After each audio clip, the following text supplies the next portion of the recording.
გიორგი კეკელიძე შემოგვიერთდა არაჩვეულებრივ სტუმართან ერთად, მოკლედ დიდი ყურადღებით გისმენთ. კი ბატონო, კიდევ ერთხელ მოგესალმებით, მეგობრებო, კიდევ ერთხელ მივესალმებით ჩვენს მაყურებელს. მოკლედ ჩვენი სტუმარი არის ადამიანი, რომელმაც ლიტერატურულად და არა მხოლოდ ლიტერატურულად არაერთი ინკარნაცია განიცადა გიორგი კახიძიდან დაწყებული, გაგრძელებული გიორგი ბუნდოვანით. მერე იყო გიორგი ღვთისმონა და ახლა კულტურის სანიტრად მოგვევლინა და შესაბამისად შეგვიძლია ვთქვათ, რომ რეალურად არ დარჩენილა ჰიპოსტაზი, რომელშიც რეალურად ბატონი გიორგი კახიძე არ იყოს წარმოდგენილი. სინამდვილეში კი ბუნებრივია, ის არის შესანიშნავი ქართველი პოეტი, მართლაც ძალიან მნიშვნელოვანი ადამიანი, რომელმაც საკუთარ მეგობრებთან ერთად მე-20 საუკუნის მიწურულში 90-იან წლებში დიდწილად განსაზღვრა ქართული ავანგარდული პოეზიის ბედი, ქრონოფაგები იყო ასეთი ორდენი, რომელიც მაშინ ძალიან დიდ და მნიშვნელოვან როლს თამაშობდა ქართული პოეზიის განვითარებაში, მით უფრო ამ საბჭოთა ინერციის ფონზე ერთგვარი დიდი და მნიშვნელოვანი ლიტერატურული ამოვარდნა გახლავთ, პოეტი, პერფორმერი და მულტიმედია არტისტი. ბატონი გიორგი კახიძე ბუნდოვანი, იგივე კულტურის სანიტარი არის ჩვენი სტუმარი და მე მას მივესალმები და ულოცავ რიგით მე-7 კრებულის გამოცემას, რომელსაც ახლა ის მომაწვდის. კულტურის სანიტარი ასევე ქვია ამ კრებულს და მისი წინასიტყვაობის ავტორი არის სხვა შორის ქრონოფაგებისვე წევრი შოთა იათაშვილი, გამომცემლობა ინტელექტმა დასტამბა ეს წიგნი და მე მინდა მიულოცო გიორგის პირველ რიგში მისი გამოცემა და ამავდროულად ვკითხო რა განსხვავება არის წინა კრებულებთან შედარებით, იმიტომ რომ რეალურად ძალიან დიდი პაუზის მერე დაიბეჭდა ეს წიგნი. მოგესალმებით, ჩემთვის დიდი პატივია თქვენ სტუდიაში ყოფნა, თქვენი მაყურებლის წინაშე წარდგენა. განსხვავება ის არის, რომ მოკლედ რომ გითხრათ, რასაც მე წინა 6 კრებულში დაწყებული 1990 წლიდან, ანუ ქრონოფაგების კრებულიდან დაწყებული, რასაც მე წინა კრებულებში შეიძლება ვერ ვბედავდი მე თქვა, შეიძლება ბოლომდე ვერ ვეხსნებოდი საკუთარ თავს და მკითხველს, აი ამ კრებულში არის აბსოლუტური გახსნა და აბსოლუტური ჩემი შინაგანი ემანაცია, შეიძლება ასე ითქვას, მრავალმხრივი. რაც შეეხება შენ რო თქვი ინკარნაციებს, ეგაც სიმბოლურია, იმიტომ რომ მე 16 წელი ვიყავი ბუდისტი და შესაბამისად ინკარნაციებიც ეთყობა მაკედან მოდის. ალბათ, თუმცა მე წავედი მართლმადიდებლობაში.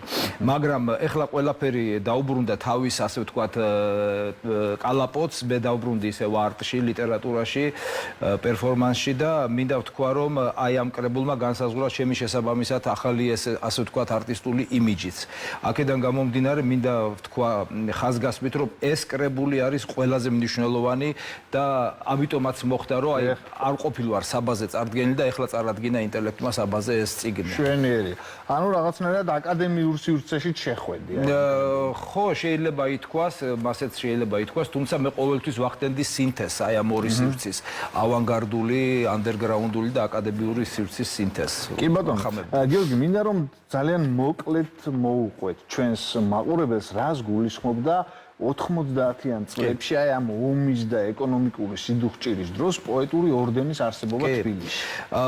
საქმე იმაში გახლავთ, რომ ჩემი კოლეგა კარის მეზობელი და ბავშვობის მეგობარი, გარდაცვლილი არტისტი ზურაბ თველიაშვილი, მე და იგი ერთ სახლში ვცხოვრობდით, ის მეორე სართულზე, მე პირველზე, მე ვიყავი 11 წლის, როცა გავიცანი, ზურა იყო 12 წლის და ჩვენ ესე იგი ორივე წერდით და რაღაცა ბედმა შეგვახვედრა ესე გაგვერთიანა ერთ სახლში საცხოვრებლად და მივხვდით, რომ რაღაცა უნდა შეცვლილიყო, იმიტომ რომ ქვეყანა იყო მოცული აბსოლუტური ანარქიით, ქაოსით, საშინელებით, შიმშილით, სიბნელით და ეხლა ჩვენ პოეტებს ეს სივრცე არ ყოფნიდა სასუნთქად და რაღაცა უნდა გაგვეკეთებინა და ერთხელაც ჩემს სახლში როცა შევიკრიბეთ და საუბრობდით, დაიბადა იდეა, რომ რაღაცა პოეტური, არტისტული მოძრაობა უნდა შეგვექმნა. თავიდან მოძრაობაზე ვფიქრობდით, ანუ ქუჩაში გამოსვლაზე, რაღაცა დროშებით სიარული, ლექსების ყვირილი და ეგეთი რაღაცა, მაგრამ მივხვდით, რომ იმ პერიოდში ეს ვერ გაამართლებდა და გაჩნდა ორდენის იდეა.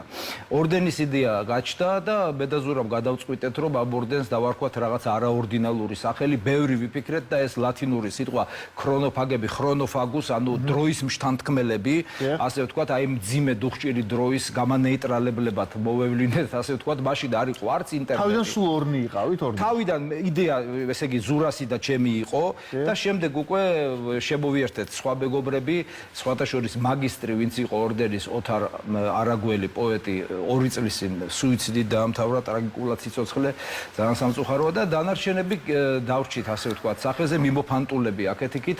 შეიქმნა პირველი კრებული ქრონოფაგები, რომელიც მერანმა დასტამბა და ცხონებული ვახტანგ ხარჩილავა იყო რედაქტორი, ეს იყო 91-ში, მეორე კრებული იყო ანომალიური პოეზია, ქრონოფაგების ორდენის ღერბით და ეგიდით.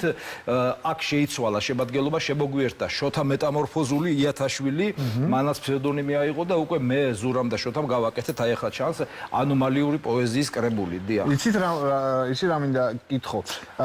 ამ პერიოდში იყო გარკვეული ინერცია ერთგვარი აკადემიური სივრცისა, რომელსაც წერალთა კავშირი ერქვა და მისი განშტოებები და როგორ მიგიღოთ აი ამ წინა თავი, იმიტომ რომ მერანმა დაბეჭდაო და ეს ცოტა ისეთი აი უცნაურია, მაგრამ ეხლა ამას გავშლი ამ თემას, ესე იგი იყო ასეთი ლიტერატორთა რესპუბლიკური ცენტრი, რომლის დამფუძნებელი და ხელმძღვანელი იყო პოეტი, დღესაც ცოცხალია ღმერთმა კარგად ამყოფოს, იოსებ სოსო მაჭარაშვილი და მან შეგვიკედლა თავის ფრთის ქვეშ და მან დაგვაფუძნდა დე იურე მოგცა, ესე იგი სტატუსი, წესდება, ოფიციალურად დააფუძნა ჩვენი ორდენი. ის კი არა და თავშეყრის ადგილიც მოგცა სალონივით და ჩვენ უკვე ოფიციალური ორდენი ვიყავით თავისი ღერბით, თავისი დროშით, მანიფესტით და პირველი კრებულიც და მეორე კრებულიც დააფინანსა ზუსტად იოსებ მაჭარაშვილმა, ანუ ლიტერატურთა რესპუბლიკურ ცენტრმა. აი ამ უშუქობაში, აი ამ სიბუხჭირეში ხალხმა როგორ მიიღო? აი ეგ არის ზუსტად პარადოქსი, ყოველთვის მაგას ყვები ხოლმე, რომ აი ამ ტოტალურ გაჭირვებაში, როდესაც გასტრონომებში იყო მხოლოდ ძმარი და ასანთი და კვირაში ერთხელ ტალონებზე იყო კარაქი, ამ დროს ჩვენ შევდიოდით გასტრონომებში, ცარიელ გასტრონომებში და ვაწყობდით პერფორმანსებს და ვკითხულობდით პერფორმერულად ლექსებს. ეს იყო გარღვევა და რაც ყველაზე პარადოქსალურია, კიდევ ერთხელ ხას უსვამ, რომ აი ამ ტოტალურ გაჭირვებაში იყო ძალიან დიდი მზაობა და მიმღებლობა საზოგადოების მხრიდან რაღაცა სიახლის მიმართ. ვერც კი შევადარებ დღევანდელ დროს, იმიტომ რომ თან იშვიათობა იყო, თან ინტერნეტი არ არის, ხელით ბეჭდავდით აფიშებს, საბეჭდ მანქანაზე ვაკრავდით, სხვათა შორის აი ეს ანომალიური პოეზიის კრებული, მე დავბეჭდე ბაბუაჩემის საბეჭდ მანქანაზე და მე სამის დატის წესით გამოვეცი. სამის დატის წესით დავით ბარბაქაძემ, ცნობილმა მწერალმა გამოგვაცემინა სამის დატის წესით. სულ სხვა განწყობა იყო საზოგადოებაში. მესმის და მე ვფიქრობ, რომ ლიტერატურის ისტორიისთვის ერთ-ერთი მნიშვნელოვანი პერიოდია. მამა შენ იცნობდა გალაქტიონ ტაბიძეს. მამა ჩემი იცნობდა. და შენ ხარ გრანელისტი. მოდი აი ამ ამბავზეც მოგვიყვე. გალაქტიონში რომ არის დემონი და ჩემში უფრო ანგელოზი. ესე იგი, ბაბაჩემი იყო სტუდენტი, სწავლობდა მაშინდელ გპ-ში და პლეხანოვზე ცხოვრობდა, პლეხანოველი იყო, გალაქტიონის პლეხანოველი იყო და როდესაც ბრუნდებოდნენ ხოლმე უბაღლესი და სულ მიყვებოდა, რომ ნუ გალაქტიონი ხო სვავდა, ცნობილი ამბავი იყო და ხშირად უნახია მამას, ესე იგი ქუჩაშიც აქცეულიც კი და უყენებია თავის ხელით და მიუყვანია სახში. და როდესაც მე ფხიზელი თუ შეხვდებოდა გალაქტიონის, სხვათა შორის ახსოვდა ხოლმე და სულ ჩაიხუტებდა და ეუბნებოდა, შენის ბიჭი არა ხარ, სახში რომ მიმიყვანე, შენის ბიჭი არა ხარ და მამაჩემი მამას სულ მიყვებოდა პატარაობიდან და სკოლაში როდესაც შევედი, მაშინ იყო 0 კლასი. 24 სკოლაში პლეხანოვზე ბაბაჩევა ბათქვევი და აი ეს სარკოფაგიდან თქება მუმია და აი ამითი მოუხიბლე დირექტორი. ხო, მოუხიბლე დირექტორი და ავით მიბიღეს 0 კლასში, ესე იგი პლეხანოვზე. და შემდეგ გრანელის თემაც უცნაურად შემოვიდა ჩემს ცხოვრებაში, ასევე მე და ზურაბ თველიაშვილმა ერთად აღმოვაჩინეთ ეს პოეტი და იმის მერე ისე მოხდა, რომ ზურა გაიწვიეს ჯარში, მე ჩავაწყე და ჯარიდან დავრჩი, არ წავედი, ასე ვთქვათ, ჩემმა მშობლებმა ჩააწყეს და აღმოვაჩინე საფლავი პეტრე-პავლეს სასაფლაოზე, რომელიც ნაგვით იყო ფაქტურად დაფარული, ცოტა ადამიანმა თუ იცოდა, სად იყო ეს გავწმინდე და აი დაახლოებით 6-7 წელი მე ამ საფლავს პატრონობდი. ღამესაც კი უთენებდი. კი, ღამესაც კი უთენებდი, კი. კი ბატონო და ისევ კრებულს რომ დაუბრუნდეთ, მინდა რომ ჩვენი დიალოგის დასასრულისკენ ერთი ტექსტი წაგვიკითხო კრებულიდან და მე უკვე ბუნებრივია მოუწოდოთ ჩვენს მაყურებელს რომ წიგნის მაღაზიებში მიაკითხოს. კი, ბიბლუსის ხელში, სანტა ესპერანსაში, თვითონ შაქრო ბაბუაში, სადაც ესე იგი. ხო, აი რა ვიცი, გამომდინარე ჩემი ასე ვთქვათ, ყოფილი საეკლესიო უახლოესი წარსულიდან აი ლექს დავარქვი ახსარება. მუზას არველი, მერახანია, ვწერ როგორც მინდა და რაზეც მინდა, ჩემი ლექსები შტორმის მგვანია, სტროფები ჩემი გონებას ბინდავს. ვერ ვუბრუნდები ვერაფერს ლიტონს, ყალბს და მედროულს კანით შევიგრძნო ბუდავ ბობოქრობ გავურბი მინორს ვგავარ ლითონის უცხო შენადნობს ზოგჯერ სინაზით შევფუთავ ლექსებს ხანკი ტროტილის ძალით შევკაზმავ მე არ ვუმღერი მშობლიურ ვერხვებს არც პატრიოტიზმს ხატად შევრაცხავ მასისთვის წერა არის ამაო ქმნი მხოლოდ ჩემთვის ასე მწადია ვერ გავხდი რადგან ნაღდი მამაო არტს ვუბრუნდები ავანგარდია ცხოვრება ჩემი მიწის ქვეშეთში ავიდგი ფეხი პოეზია ის თეთრი გემი რომელსაც ვერსად ჩაძირავს მეხი არსად ღალატობ არტისტის სტატუსს რომელსაც არ სწამს ლბილი კომფორტის ვარ პერფორმერი ვაგონებ კაქტუსს ავტოგრაფს პოვებ რითმის ოფორტით გამირბის ბევრი ირგვლი მფორთხავი ვერ მგუობს რადგან სიმართლეს ვქარგავ რადგან ვერავარ ქვემორ მცოცავი სინდის რადგანაც არასდროს ვმარხავ წერ ყველაფერზე ფარგლების მიღმა და განწყობების სულ არ მაღეროებს მე ვარ პოეტი ტაბუ და სტიგმა დღემდე გავურბი ვარცხნილ მანერებს